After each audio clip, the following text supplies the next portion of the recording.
in the form of sin ax plus by. Additionally, we have a constant coefficient. Okay, so we need to use some different procedure, right? So what we have done, the CF is all same procedure. Okay, for to find the particular interval, just keep the 6 in front of this imaginary part of, why we call imaginary part of, we have converted the sign in terms of exponential. Okay, sign exponential convert பண்ணிருக்கோம். அப்படி exponential convert பண்ணும்போது நமக்கு எப்படினா இது இந்த e power I into ax plus by இருக்கு அப்படினா இதுடைய imaginary part தான்.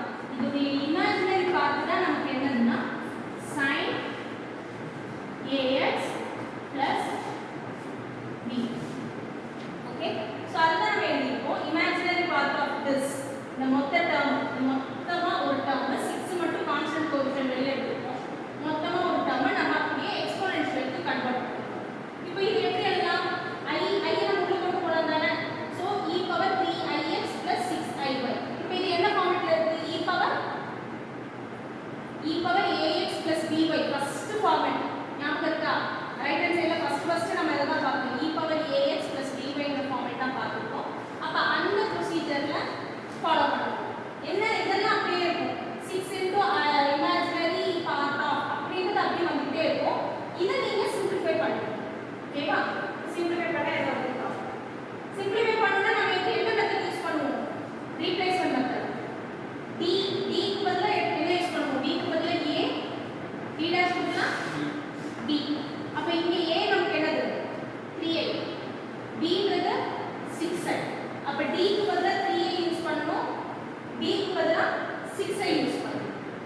இதே 6 into imaginary part of 1 divided by minus 243i into e power I into 3x plus 6y. ஓகேவா? இப்போ நாம என்ன பண்ண போறோம்னா இந்த டேர்ம் நமக்கு அப்படியே இருக்கும். இந்த டேர்ம் அப்படியே இருக்கும்.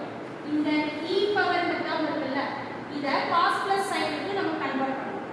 cos plus sin க்கு எப்படி கன்வர்ட் பண்ணலாம்னா I into cos அந்த மேல உள்ளது 3x plus 6y plus I into sin 3x plus 6y. அந்த மேல உள்ள பவர் நாம அப்படியே கொண்டு வரணும். ஓகேவா?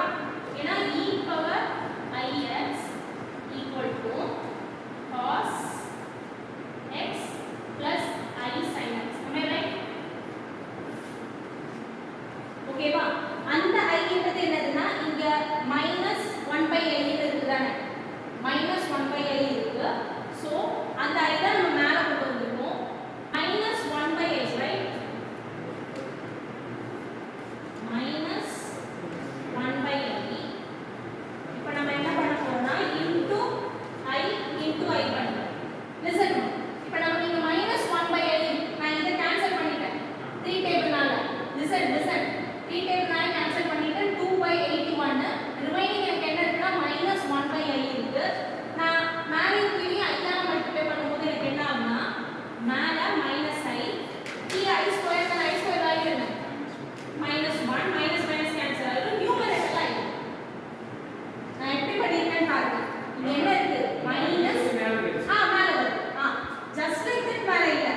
வந்து d நான் ஃபர்ஸ்ட் காமனா எடுக்கிறேன். d காமனா எடுத்துட்டா என்ன வரும்? இங்க 1 ஆயிடும். d காமன் வெளிய எடுப்போம். ஓகேவா? 1 divided by d dash divided by 2. புரியுதா? ஓகே. இப்போ இந்த d க்கு ஸ்கொயர் இருக்கு, இதுக்கு ஸ்கொயர் இருக்கு. அதான் எழுதுறேன். d ஸ்கொயர் இந்த டேர்ம் ஸ்கொயர் எழுதுறேன். ஓகேவா? இப்போ இந்த 1 பை d ஸ்கொயர் அப்படியே வச்சிருக்கேன். இந்த இது இருக்குல இத நான் மேல கொண்டு போறேன். நியூமரேட்டர்ல கொண்டு போகும்போது -2. ரைட்டா? இந்த லாஸ்ட் RHS நமக்கு எப்படி இருக்குன்னா ஒன்னு y cos x இல்ல y sin x அப்படினு இருக்கும். சோ அதுக்கு நம்ம யூஸ் பண்ற ஃபார்முலா இதுதான். either we have a replacement, இந்த ரீப்ளேஸ் பண்ற மாதிரி d ஸ்கொயர் பதிலா a ஸ்கொயர் அந்த மாதிரி ரீப்ளேஸ் பண்ற மாதிரி இருக்கும்.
1 மார்க் இருக்குது. இப்போ உங்களுக்கு வந்து d square d dash square இந்த மாதிரி இருந்தா கூட நான் என்ன சொல்லிருக்கேன், ஃபேக்டரைஸ் பண்ணணும். இந்த மாதிரி ஃபேக்டரைஸ் பண்ணி அந்த ஃபார்மேட் கொண்டு வந்துட்டு தான் நீங்க வந்து CF வந்து ப்ரொசீஜரை கண்டுபிடிக்கணும். ஓகேவா?